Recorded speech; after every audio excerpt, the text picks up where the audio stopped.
Hello everyone, I'm Matthew. I'm the lead pastor here at Cedar. Thank you so much for joining us this morning. We're in a series at the moment called Stories of Transformation. We're looking at the whole idea of change and how can we change? How do we change? What opportunities do we have for change? And then we're hearing from people in our own community who are sharing their own stories about how they've been transformed during their life. So we're going to do that again today. Last week we looked at the whole idea of changing over time with intentional practice. And today we're going to take a slightly different approach. We're going to look at how pain and disruption can bring about positive change in our lives. None of us want disruption, none of us want pain, but they're an actual reality of everybody's lives. So how can that be positively transforming for us? We're very much into transformation as a church. It's a huge part of our vision. Our tagline is we're a community of hope and transformation. And in our vision statement, we acknowledge the fact that pain and suffering plays its part in change. We say that we want to be people who enjoy life to the full, and also people who can respond to adversity well and can grow through failure and suffering. That's a sort of quote from our vision statement. So, for us, part of living life to the full means also addressing the fact that life is often and perhaps frequently difficult. And rather than that destroying us, it can actually be a positive agent for change in our lives. So what we're going to do this morning is we're going to look at a very famous, and I think you'll be very familiar with it, a story from the book of Genesis in the Hebrew scriptures. And then we're going to hear from Roger Sandberg, who's a member of our community. Before we go there, I just want to make a few comments about our approach here with pain and what we're going to say about pain. Because as I said, we're going to look at pain as a positive, transforming agent in our lives. That doesn't mean to say that I or any of us here think pain is good, right? We're not trying to gloss over some of the very difficult circumstances that we face, some of the very painful issues in our lives. It's not in any way saying that pain is good or trying to glorify pain. Pain comes to us for all kinds of reasons. Sometimes it's things that we do. We get ourselves into trouble. Sometimes it's nobody's fault. Sometimes it's just circumstances. Sometimes it's what other people do to us. And sometimes things happen to us that are just plain wrong and not right. So again, we're not in any way trying to make out that pain is a good thing. It's how we respond to pain that can lead to a good thing. We're also not going to explore today, where does suffering come from? Why do we suffer? Why is there evil in the world? Is God responsible for pain in our lives? Does God inflict pain on people? We're not going to go there. We've sort of examined that conundrum, that sort of age-old challenge on numerous occasions previously, and we will do so again. I don't think we've in any sense come up with any irrefutable answers, but that's not what today's about. Really what we're looking at today is really an existential approach. It's recognizing and acknowledging that pain just is. We all experience pain. It's part of our lives. So how can we respond to it, and how can it be a positive transforming agent in our lives? I think we all know that we can have some negative responses to pain. We can deny our pain, pretend it's not there. Perhaps we feel we don't deserve to feel pain, or we're not. It's our fault. Whether it is our fault or not, we might project that onto ourselves, and we just pretend it's not there. It's almost too painful to address our pain, ironically. So we ignore it, but it doesn't go away. It follows us. We might perhaps try to anesthetize the pain. We through all kinds of habits and addictions and behaviors. We might try and lose ourselves in work, or use religion even to anesthetize the pain, and we never get to the source of it and the roots of it. And again, in our vision statement, we talk about getting to the roots of our anxieties and pain, because we know that's how healing and transformation can come about. Or we withdraw from our pain. I've shared many times before about my own story, and particularly around issues of anxiety, and really struggling with anxiety, and at times in a very incapacitating way. And that led me previously to avoid all kinds of situations, even social situations, because they would make me anxious for all kinds of different reasons. And rather than get to the roots of why is that, it was easier for me just to withdraw and avoid painful circumstances. But again, my pain just follows me around, and so I've had to face that pain and walk through that pain rather than trying to walk around it or avoid it. Of course, at the same time, sometimes it's appropriate, right, to withdraw from pain. You know, if we're in an abusive relationship or a situation where we need to put some new boundaries down, that's the healthy response. But we're talking about a different kind of avoidance there. So today we want to look at how can we walk through pain? How can we address the fact that pain is a reality, and how can it be a positively transforming agent in our own lives? How can we explore it? How can we get to the roots of it? And find hope and healing. So we're going to look at the story of Joseph in the Hebrew Scriptures. It's a very famous story. I'm sure you'll be familiar with it. It's been turned into a musical, into movies. I mean, in some sense, it's perhaps become a somewhat cliched story, but it's a beautiful story, beautifully written, and it's a long one as well. Fills up, considerable number of chapters at the end of the book of Genesis. So we're just going to read a few excerpts from it. Most of them will probably be familiar too. So let's just sort of kick off right at the beginning in chapter 37. Here's what the scriptures say. Jacob lived in the land where his father had stayed, the land of Canaan. This is the account of Jacob's family line. Joseph, a young man of 17, was tending the flocks with his brothers, the sons of Bilhah and the sons of Zilpah, his father's wives. And he brought their father a bad report about them. Now Israel, that's Jacob, loved Joseph more than any of his other sons because he had been born to him in his old age, and he made an ornate robe for him. When his brothers saw that their father loved him more than any of them, they hated him and could not speak a kind word to him. Joseph had a dream, and when he told it to his brothers, they hated him all the more. He said to them, "Listen to this dream I had. We were binding sheaves of grain out in the field, when suddenly my sheaf rose and stood upright, while your sheaves gathered around mine and bowed down to it." His brothers said to him, "Do you intend to reign over us? Will you actually rule us?" And they hated him all the more because of his dream and what he had said. Then he had another dream, and he told it to his brothers. "Listen," he said, "I had another dream, and this time the sun and moon and 11 stars were bowing down to me." When he told his father, as well as his brothers, his father rebuked him and said, "What is this dream you had? Will your mother and I and your brothers actually come and bow down to the ground before you?" His brothers were jealous of him, but his father kept the matter in mind. So here we have a situation where the character Joseph is a very privileged, somewhat arrogant, proud young man. He's the favorite of his father. He's given this wonderful coat that's, the coat of many colors that's become sort of legendary in film and musical.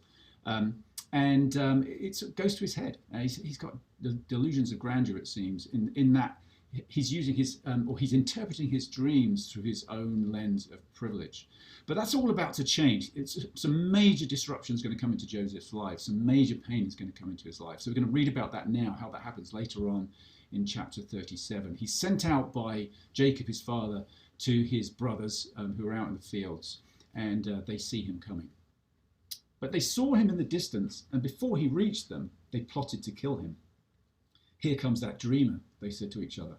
"Come now, let's kill him and throw him into one of these cisterns and say that a ferocious animal devoured him. Then we'll see what comes of his dreams." So when Joseph came to his brothers, they stripped him of his robe, the ornate robe he was wearing, and they took him and threw him into the cistern. The cistern was empty. There was no water in it. As they sat down to eat their meal, they looked up and saw a caravan of Ishmaelites coming from Gilead.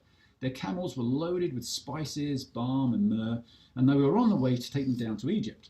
Judah said to his brothers, "What will we gain if we kill our brother and cover up his blood? Come, let's sell him to the Ishmaelites and not lay our hands on him. After all, he is our brother, our own flesh and blood." His brothers agreed. So when the Midianite merchants came by, his brothers pulled Joseph up out of the cistern and sold him for 20 shekels of silver to the Ishmaelites, who took him to Egypt. Meanwhile, the Midianites sold Joseph into Egypt, in Egypt, to Potiphar, one of Pharaoh's officials, the captain of the guard. So, dramatic change of circumstances here.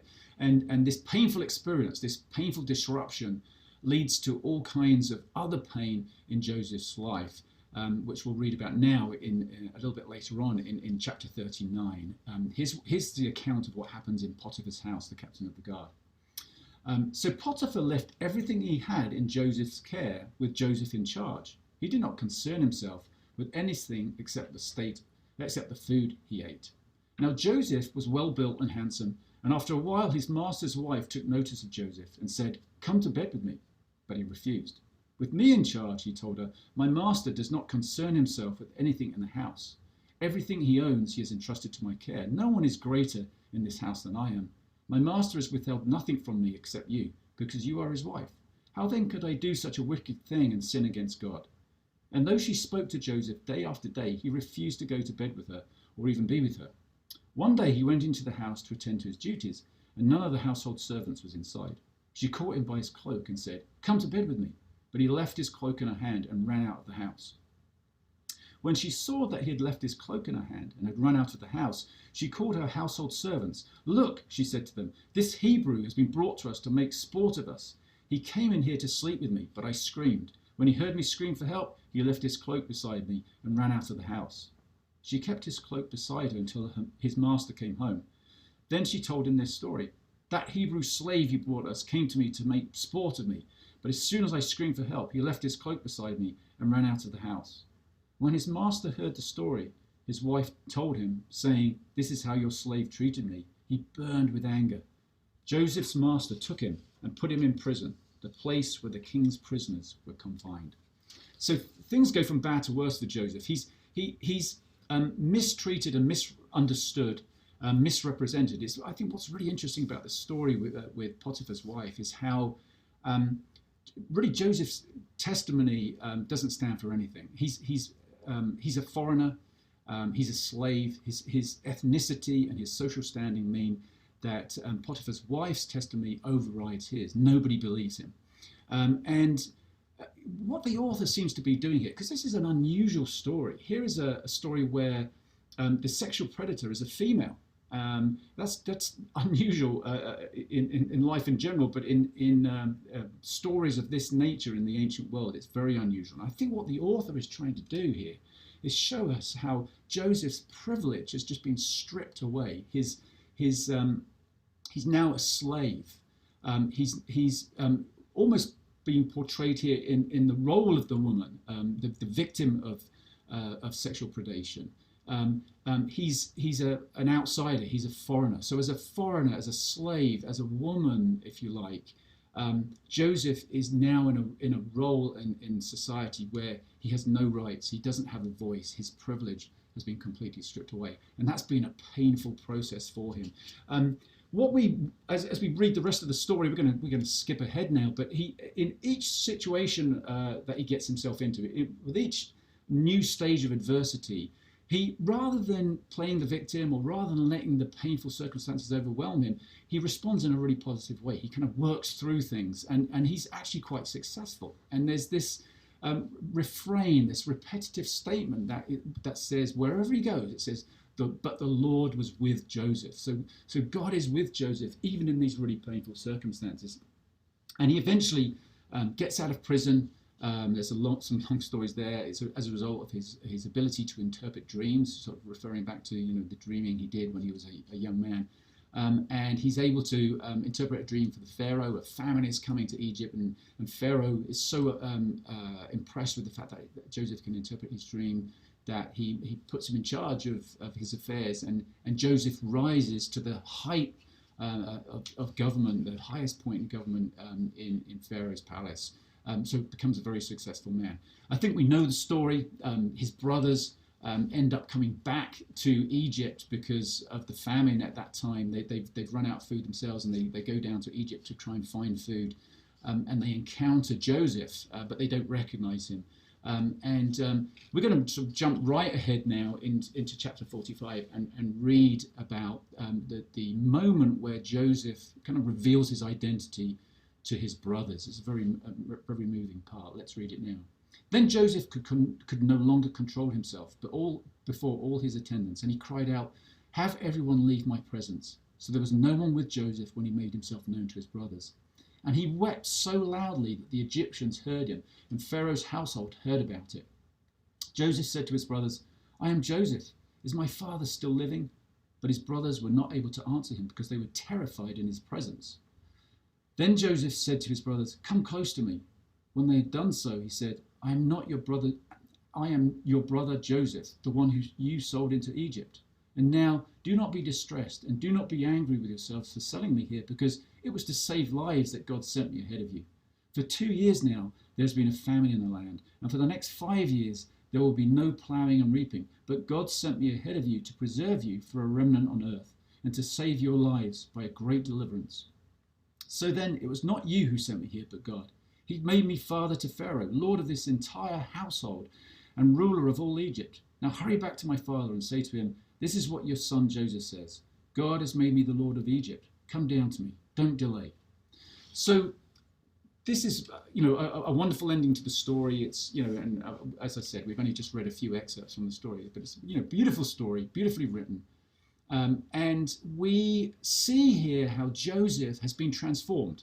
We've only had glimpses of the story, but here he is, looking on his brothers with compassion. He could have been very vindictive. He could have taken his revenge. They're obviously afraid. They think he's going to do that, not surprisingly, because of what they did to him. But somehow, walking through this pain, this painful experience where his privilege was stripped away from him, where he was laid bare, as it were, it's made him a different person. He's empathetic. He's looking at them with affection, and he's also he's able to interpret his circumstances differently. He's interpreting his story differently. He's not he doesn't see himself as a victim of what happened, but rather seeing how the journey he was on has transformed him, and also brought about transformation for other people, because he's been able to help other people. So here we have a character whose transformation has come about as a result of a very painful story. And what I want to do now is bring in Roger Sandberg. Roger's a long-standing member of our community, and he's also a therapist, and he deals with a lot of people who are in pain, and also he's experienced pain himself, and he's going to share his story with us now. So let's bring Roger in. Hi, Roger. Thanks so much for joining us this morning. Hey, Matthew. Good to see you. Good to see you too. So, Roger, you've been a long-standing member of our community. How long have you been at Cedar Ridge? It's 21 years this coming summer. 2000 first came. That's so cool. Wow. And professionally, you're a therapist, right? Yep. So I would imagine, today's topic, pain and pain as a transformative agent in our life. I mean, that's got to be pretty close to your heart, I'm sure, for all kinds of reasons. Tell us a little bit about how you see pain transforming people in your practice. Well, I've really come to see getting in touch with pain, sadness, pain. They're sort of bedfellows, I think, a lot, as well as some of our other sort of core emotions, like even anger and the right kind of anger, and fear. Those things are sort of the way in which we, a lot of change and growth comes from being able to, pay attention to our pain, as opposed to, feels like we want to sort of push it away, but actually embracing the pain it is transformative. And if you embrace it in such a way that you work through it and process it, usually with someone else helping you, then it can be transformative in a good way. The pain can also work the opposite way, because it can just make you bitter and resentful and those kinds of things. And that's so it's what we do with the pain. And we all have it. So I guess, you must see your role as helping people face pain and walk through pain. Yeah. In more recent years, I have come more to understand in my work the importance of the experiential part, which is I was very much involved with in my own training and my own personal therapy with getting insight on what was going on and understanding why I feel this pain or sadness or whatever the emotion. And that's really important, but it isn't necessarily enough. I've come to learn that we know a lot that we don't actually do. And so the actual experience of letting myself, again, with the help of someone else, although I've been able to do it with myself as well, sort of feel the pain. A phrase that we use in this model that I work with is the way out is through, Yeah. kind of going through the pain, feels counterintuitive because we're so used to wanting to just sort of cover it up. Yeah. Or go round it, or. Yeah, exactly. Yeah.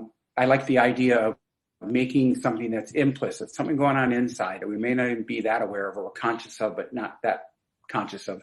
Yeah. Explicit, the implicit, explicit. By explicit, you're saying I'm feeling pain. And then to make the explicit experiential, which is, what is my experience of that pain? And I mean, literally visceral, bodily, ways in which we feel pain, as well as in our emotions, but in our heart as well. Yeah. Yeah. So, I mean, really what you're saying is that obviously pain affects our emotions. I mean, it makes us, it creates an emotional response, whereas perhaps we can tend to rationalize it or kind of explain it away. We were talking earlier about denying it, and not feeling like we even deserve to feel that emotion. Mm-hmm. Exactly. Or it doesn't feel good. Yeah. So yeah, it's definitely a new and different way for me, especially the last 7 or 8 years of experiencing and of working with people. It's been incredibly transformative for me and for people I work with. Well, tell us a little bit about your own story as well, because as well as a therapist, you're a human being, right? With all life's issues to deal with yourself. Show us a little bit about your own journey with pain. Sure, it's been a long one. it's still continuing. I think it's part of the human condition. I think these core emotions like sadness, pain,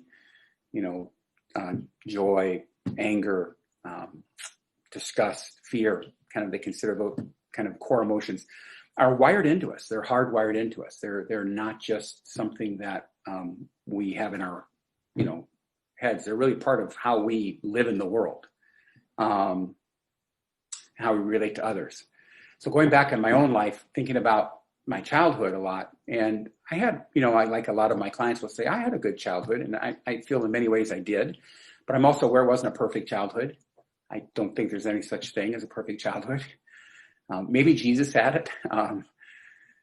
So aware of times when I was sort of missed, or I was over-attended to, sort of a back and forth between kind of having to walk on eggshells because there was too much attention being paid to me, or being kind of missed on things that were going on for me.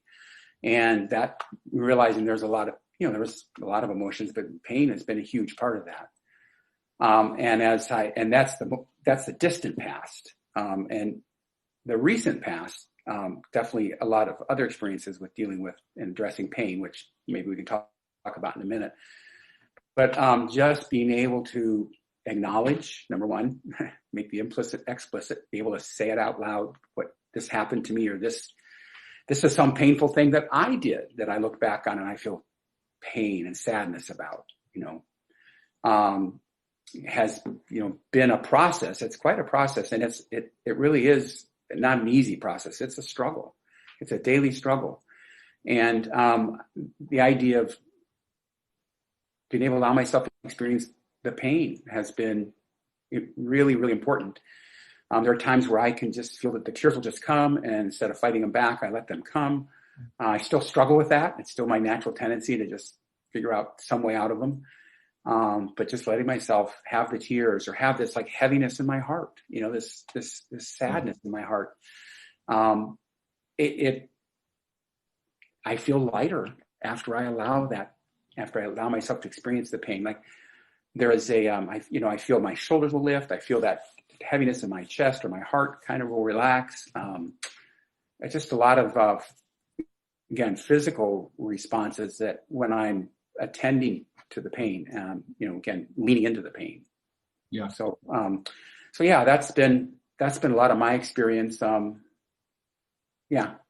What a quick question there, Rog, on that. Like, it sounds like, I don't know whether you actually said this explicitly, but it sounds like you spent a fair proportion of your life not addressing pain, right? Past pain. What led you to address it? I mean, what made you aware of it, would you say? Mm-hmm. Okay, good point. Good question. Number one, let me just say that I covered my pain. I defended against it. As a kid, sports was my world, and that's where I got a lot of positive attention. So when there was pain, I just ignored it and tried to do something well in sports that I would get good attention for. So just kind of ignoring really letting that pain be felt, actually worked against me to the point of, realizing that there was something going on inside of me that I was just not enjoying life. And I've struggled with that throughout my life at times, up and down, and just feeling just sad and in pain and not knowing really what to do with it, not knowing how to handle it. I covered it with going to seminary and theology and doing ministry. And so with faith, with God, of course, is the source of all of who we are. Yet we can use God and faith and ministry as a way of defending against really letting ourselves feel that pain. As a salve to sort of ease the pain. Rather than do you so I mean, really what you're saying, I guess, is that the pain got to a point where you just had to deal with it. I mean, it was the pain of dealing with it was less than the pain of living with it. Right. It was affecting my emotions, my mood, my relationship with others. I was more irritable. Just more withdrawing within myself. And I've had a few different experiences of therapy down through the years, as well as the training. And I've always been helpful. And the most recent training or therapy that I've been having has really been where the focus has really been on this way of looking at it. Has been hugely transformative. But it came from me getting to a point where I can't live like this anymore, and not that I wanted to take my life, but just I can't keep going like this. Something's got to change. Do you so you mentioned earlier, even sort of as you process pain, affecting you physically, like you talked about just feeling like, that pressure, it sounded like on your shoulders, on your chest even, was sort of easing off. So, I mean, that's the sort of somatic nature of this that you were talking about earlier. Right. How else would you say has processing the pain helped you? Like, what have been some of the benefits that you've seen in your life? Well, number one, in the outlook towards life, being able to see the glass half full instead of half empty, the old adage, being able to sort of come around from a different perspective and look at something and realize that there is good in this, there's good in me. And so that's really been a big way of looking at things differently. It's a positive change. Yeah. So say your question again, because I think I had another point. I mean, that's great. I mean, I guess just looking at, I mean, there's positive outcomes. It's not just, I've got to address this pain out of some sense of duty, but there's rewards for it, right? Right. Yeah. It's worth doing. Yeah. Okay. Just a slight change of tack here. So we've been looking at that story of Joseph, very, very familiar story in Genesis, and he's clearly at the end of the story, he's way more empathetic. He's because of maybe we're drawing some conclusions there, but one imagines because of his own pain and experiencing his own pain, he's way more empathetic to his brothers at the end of the story than he is at the beginning. Share us a little bit about your story with that, because obviously you see a lot of pain. I mean, how has other people's pain impacted you? Mm-hmm. Okay, good. So you actually hit on the second point I was going to make a minute ago, which was it's how it's changed me in terms of my own empathy. So thank you for asking that question because it tweaked that. I cut you off. Definitely seen. You didn't. Definitely seen my care for empathy, compassion for others again grow exponentially from being able to look at my own pain and be honest with my own pain. The work I do is a lot about people in pain, and even when they're angry or this or that, there's often pain or fear kind of at the core of that. But, definitely most people have just struggled with a lot of pain. And so my ability to sort of come alongside them and, help them, be heard, be seen, so to speak. Yeah. Help them, feel felt, feeling felt by somebody. Somebody's here and they're not judging me and they're helping me along with this, and I'm not alone. And it's undoing unbearable aloneness is what's going on for a lot of people. It's just in that state, and I experienced that unbearable aloneness, and helping to undo that.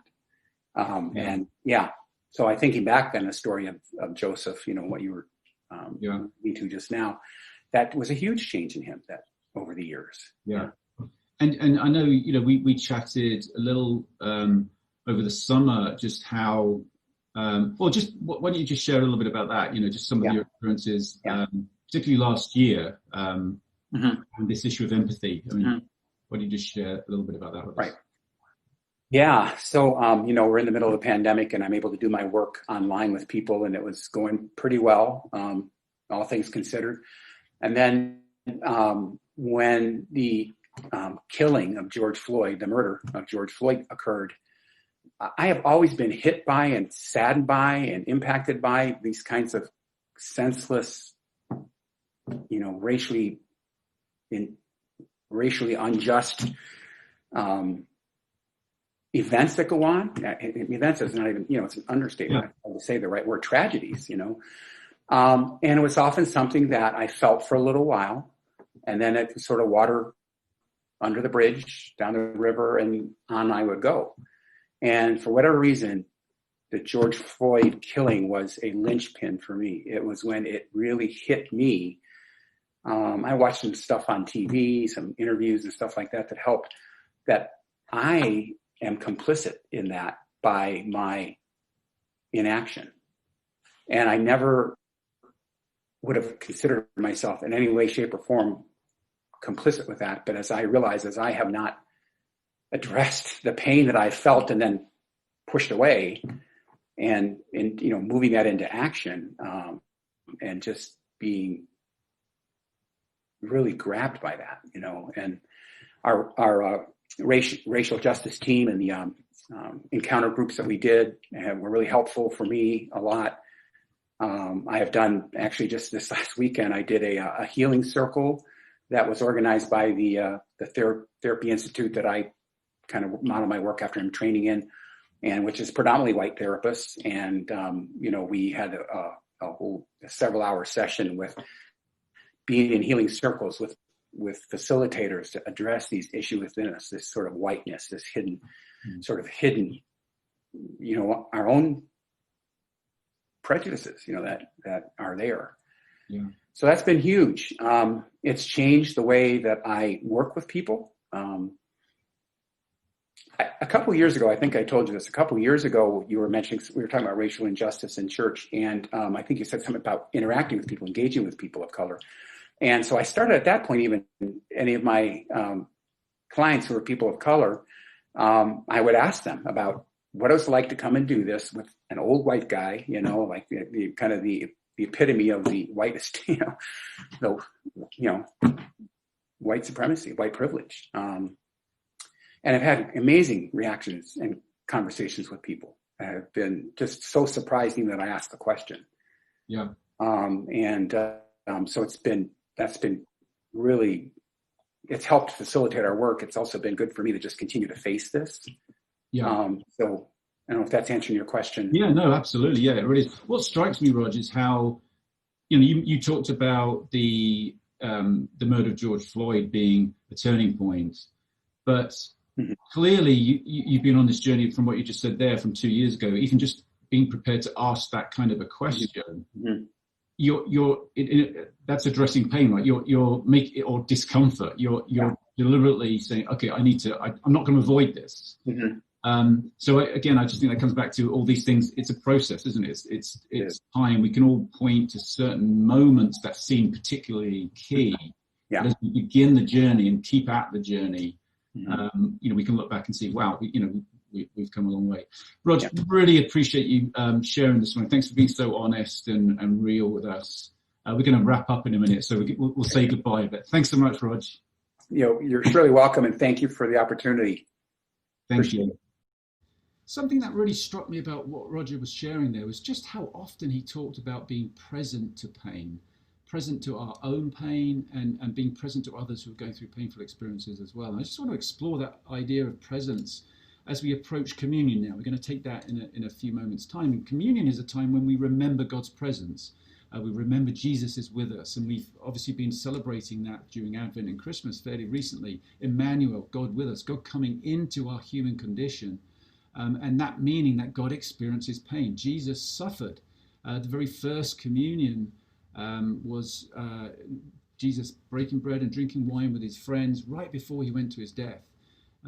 Even the physicality of breaking the bread and pouring the wine is symbolic of the suffering that Jesus experienced. And a theologian called Jürgen Moltmann has written a lot about this whole idea of God's suffering, of somehow God identifying with our suffering and holding all the pain, and experiencing our pain. And when we are in pain, it's as though we're experiencing God's pain too, that God is identifying with us very intimately in our painful circumstances. In his book, Jesus Christ for Today's World, he says, people who believe in the God who suffers with us recognize their suffering in God and God in their suffering. He goes on to say, when we feel pain, we participate in his pain. And when we grieve, we share his grief. Now that could just be, a nice platitude, a sort of philosophical statement, somewhat abstract, or it could be a new reality that God is with us in this pain, and God is somehow holding it all. God feels that same pain, and that's demonstrated for us in the life of Jesus. Jesus entering into the suffering of humankind. I think that's why in the story of Joseph that we just read a bit earlier, why it so often says, but the Lord was with Joseph. It's as though the author there is telling us time and time again, no matter what Joseph is going through, God's with him in it, and God is present to him. So maybe as we think about this presence of God with us in our pain, we could see it as an invitation that rather than trying to explain our pain away, blaming God for it, or even trying to wrestle with where does suffering come from? Why does God allow suffering? Is it God that's doing this? Does God instigate it? Those questions are so hard to answer, I think. We talked about that a little bit at the beginning. But what we can say is God is with us in it. God is present to us right now. So as we think about that, as we embrace that, maybe we could see an invitation here into partnership. We talked about partnership last week, where Ruth was talking about how God wants to partner with us in transformation through spiritual practice. Well, maybe God wants to partner with us in our pain. Again, not that our pain is a good thing, but perhaps it's an invitation. God's saying, we can get through this. I'm with you in it. I experienced this myself. This is we share this experience. We share this suffering, and we can get through it together. And it's an invitation, an open hand to walk through the pain together, rather than trying to avoid it or walk around it, and experience the healing that can come from that. So let's be present to our own pain. Let's have the courage to do that as we respond to that invitation. I think, as Roger said, the temptation is to avoid it, to whether it's distant pain from the past or more recent pain, we kind of push it away, or we shove it down, or we walk around it, or we anesthetize ourselves in different ways and distract ourselves. But let's courageously be present to our pain. And that might mean reaching out. It might mean going to see a therapist, or having a conversation with someone who's close to us so we can process it and unpack it a little bit. And then let's also be present to those we know who are going through painful circumstances. Roger emphasized that point, and I know just from my experience in pastoral ministry, when people are going through painful circumstances, they really don't remember what you said. They just remember that you were there. And our presence is something that we can all offer. It's limited at the moment, obviously, by the restrictions of the pandemic, but we can still be present in different ways to people who are going through pain. Not trying to fix them, not running away. Sometimes other people's pain can be uncomfortable for us, and we may not want to go there. But asking questions of people and being present to them and compassionate towards them is something that we can all do as we walk through painful circumstances with others. So let's think about that, and we may feel challenged in any one of those ways as we take communion, but let's reflect on that as we come to communion and come to express our love and to receive the love of a God who suffers and a God who feels our pain with us. Let's take communion.